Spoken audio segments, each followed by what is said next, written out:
told my son that, I have two sons and you are not one of them. When I, 46, was 20 I got my girlfriend at the time pregnant. I was scared crapless but I manned up and married her. It was hard but we made it work for 8 years until I caught her cheating. I ended the marriage, and began co-parenting my, at the time, son. He was my world. My dad wasn't there for me at all so I swore to myself I would be the best father I could. I had my then son every weekend. I was always on time and ready to go. Even though I worked full time and was going to school I made sure he always had my full attention when he was with me. He was my best friend and my son. Even though money was tight we had some amazing adventures. He loved spending time with my family, and even had friends in my neighborhood. I thought we were doing well, until he was around 11. At that point he started to not want to visit me. His mother had a new boyfriend who was well off, and I knew he was taking them on trips and doing fun activities on the weekends so, at first, I didn't make a stink, but about 6 months after they started dating, my son was seeing me maybe one weekend a month. After about 9 months he stopped coming altogether. After 3 months of calling, chasing, and begging, I was getting nowhere. So my family came together and hired a lawyer to sue my ex for parental alienation. I lost, and was ordered to pay more child support. As I was leaving the courtroom, my ex's lawyer approached me and offered to cancel child support if I gave up my paternal rights. I flat refused until the lawyer said this was both my ex-wife's and my then son's wishes. I asked to speak to my son alone and they agreed as long as both lawyers were in the room. I spoke to my son and asked him if he really wanted me to give up my rights and he said yeah. I explained that it would mean I wouldn't be his dad and he couldn't come visit me or my family anymore. He looked me dead in the eyes, like he was asking the time, and said, yeah, so? I was shattered. I asked again, if he really understood what he was saying, and he said yes, he wanted to be ex's boyfriend's son. I signed the papers that day. From that day until 2 days ago he never spoke or contacted me, or any of my family. It literally almost unalived me. I started to drink, and stayed drunk for weeks. Finally, one day, I drank until I passed out and aspirated my own vomit. I would be dead now except the mailman dropped a package addressed to me to my neighbor's house and she saw me convulsing through my window, and called 911. I spent 2 weeks in the hospital with aspiration pneumonia. After that I moved back to my hometown, got a new job, hit the gym, and spent 4 years in intense psychotherapy. I was finally able to let it all go, and move on with my life.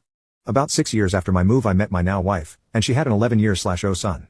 I was standoffish with him at first, but that kid was, and is, so amazing that I couldn't help but fall in love with him. The day he turned 18 he asked me to adopt him. His father left when he was 5, never to be seen or heard of again. It was the proudest day of my life. He and his mother turned my life around and gave me a reason for living. Now not only do I have my wonderful adopted son 19 who is currently serving in the Marines, but I also have a son, 4 years, and daughter, 18 meters. My career has also taken off, and I'm doing very well for myself and my family. I am a comeback story. I went from a man no one could love, to a successful father of 3 with a beautiful wife and family.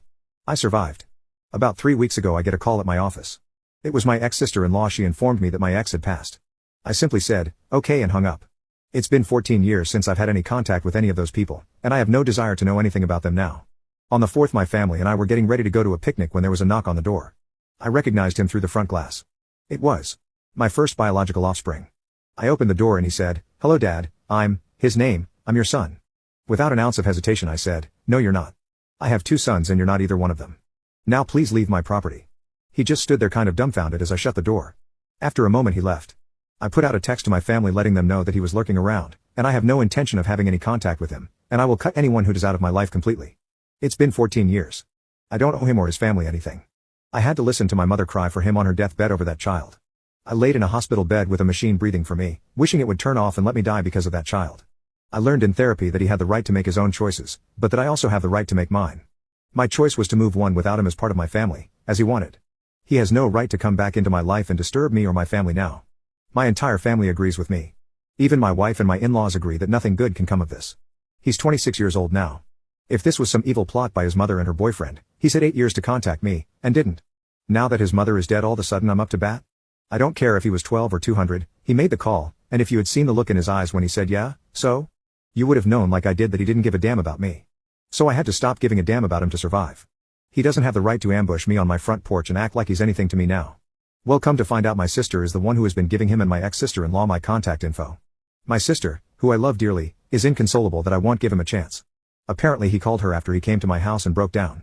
I told her to stop right there, I don't care, but now she's begging me, for our mother's sake, to meet with this kid. So I ask you, is there anything good that can come out of a meeting with this kid now?